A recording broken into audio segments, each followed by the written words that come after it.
آپ یہ سوالات میرے سے کرو نا ادھر سے کیوں کرتے ہیں؟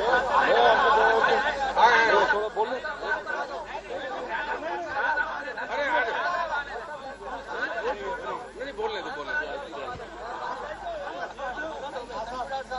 ایک منٹ یار، آپ لوگ خود آپ کو یہ 4-5 دن سے بہت سے کنفیوژنز چل رہے ہیں اور میرے نام سے طرح طرح کی خبریں چل رہی ہیں، اور جس کو جو مرضی آتا ہے وہ اپنے باپ کا راج سمجھ کے میرے لیے کچھ کہہ جاتا ہے.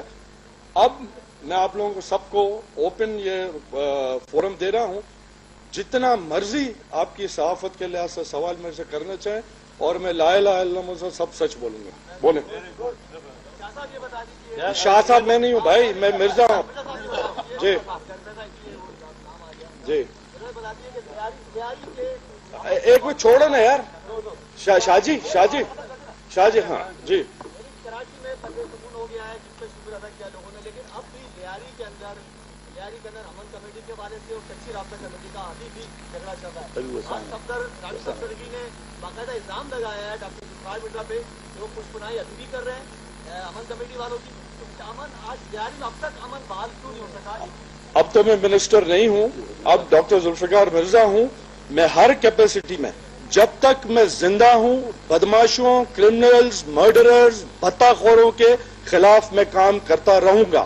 صفدر سرکی کو تکلیف اس لیے ہے کہ فلڈ کے ٹائم میں آپ کو یاد ہوگا ایک بلڈر کے گھروں پہ قبضے ہوئے تھے، جو ہم نے ان کے لڑکوں کو زبردستی نکالا وہاں سے، انہوں نے فائرنگ کی، 2 لڑکے ان کے مارے گئے. یہ صفدر سرکی کی لیڈرشپ ہے، یہ اس کے ایمز ہیں. اور ابھی صفدر سرکی کو اس لیے تکلیف ہوئی ہے کہ اس کا رائٹ ہینڈ مین جو اس کے طرف سے قبضوں پہ بیٹھتا تھا، سہیل ابڈو، وہ پکڑا گیا ہے وتھ ویپنز. بینک ڈکیتی کرنے والا تھا، اس کی پوائنٹیشن پہ بہت سا اسلحہ نکلا ہے. یہ تکلیف ہے. یہ اگر تکلیف صفدر سرکی کو، صفدر سرکی کے حواریوں کو اگر ہوگی تو میں یہ تکلیف روز دیتا رہوں گا. مرزا صاحب آپ نے کہا کہ میں سچ بتاؤں گا، مگر آپ کے متعلق کچھ باتیں سامنے آ رہی ہیں کہ آپ نے آفاق احمد سے ملاقات کی ہے اور ایم پی حقیقی کو آپ شہر میں دوبارہ منظم کر کے لا رہے ہیں. میں نے 1 دفعہ نہیں، میں نے خدا کی قسم 2 دفعہ کی ہے ملاقات. پہلی دفعہ میں نے ملاقات کی جب گورنر صاحب یہاں تھے اور میں چھٹی پہ نہیں گیا تھا، میں منسٹر تھا.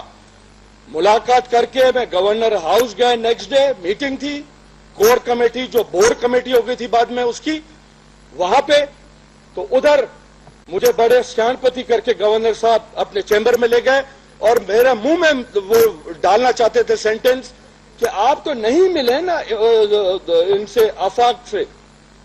میں نے کہا کون کہتا میں نہیں ملا؟ میں تو ملا ہوں، بالکل میں ملا ہوں اور میں ملتا رہوں گا. وہ میرا قیدی ہے، میں جیلز کا منسٹر ہوں، میں گیا ہوں ملنے اور میں ملتا رہوں. میں ابھی بھی چند دن پہلے بھی میں ملا ہوں. میری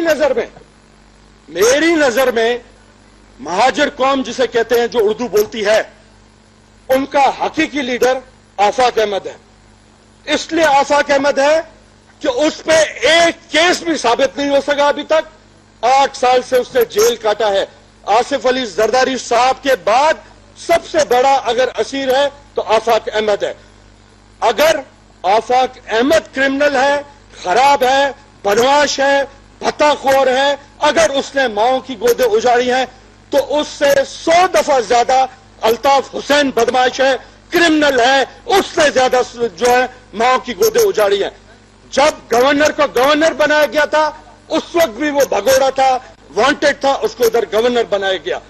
ابھی بھی جتنے بھی ان کے منسٹران ہیں جو آج بڑی بڑی باتیں کہ ورلڈ چاکنگ پڑھو اور یہ ہم الگ صوبہ بنائیں گے، کسی کے باپ پہ ہمت نہیں. یہ صوبہ اس وقت تھا جب تم لوگ بھوکے ننگے آئے تھے اور اس صوبے والوں نے تم کو پناہ دی تھی. ہم سب کی لاشوں پہ گزر کے آپ صوبے کی بات کرو گے. اب فرسٹریشن یہ ہے کہ غلط کارڈ کھیل گئے چند اپنے لوگوں کی وجہ سے، اب مار بھی پڑ رہی ہے. تکلیف یہ ہے اب پروٹیسٹ کرائے جا رہے ہیں. کس کے لیے؟ میں نے قیدی یہاں سے شفٹ کیے ہیں جن میں 10 سزا یافتہ خونی ہیں، قتل کے کیس میں ان کو سزا ہے، 15 اور ان کے ٹارگٹ کلرز اور کرمنلز ہیں. اور سولت مرزا کو کون کراچی کا باشندہ ہے جو نہیں جانتا ہے، جس کو سپریم کورٹ تک نے بھی پھانسی کی سزا مینٹین کی ہے، اس کے کمرے سے کیا نہیں نکلا ہے یہ میں قوم کے سامنے یہ میں بعد میں لاؤں گا. ابھی میں ان کی ایگزامینیشن کروا رہا ہوں سب کاغذات کی.